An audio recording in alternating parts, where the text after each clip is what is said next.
चला आपण आज सत्यनारायणाचा प्रसाद बनवू. हे बघा, इथं मी शुद्ध गाईचं तूप घेतलेलं आहे, भेसळ वगैरे काही नाही. इथं तुळशीचे पानं आहे 10-12, 2 केळी आहे आणि साखर लागेल. आता बघा इथं बारीक रवा घेतला आहे. आता हा जो कडले 2 ग्लास घेणार आहे. इथं बारीक रवा आहे, 2 केळी आहे, इथं मनुका लागणार आहे थोडाफार आपल्याला, आणि वेलची पूड मी नंतर दाखवत. चला आपण आता सुरुवात करू. इथं 1 मिनिट करतो.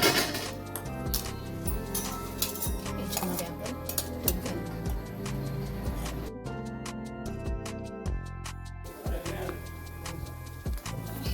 हा 1 ग्लास,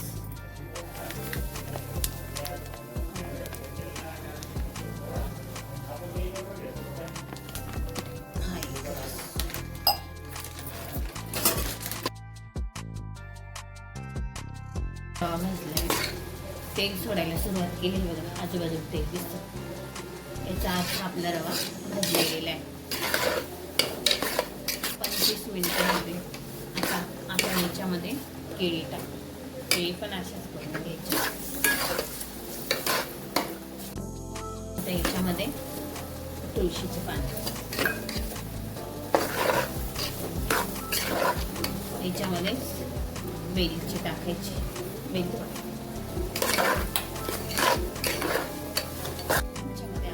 दूध टाक. आता काय करायचं, एक हात असा हलवायला आणि एक हात दूध टाकायला, कारण की दूधही गरम होतं. दूधच्या अंगावरती थोडं थोडं टाकायचं. कलर बघा किती छान आहे. आता साखर टाकायची.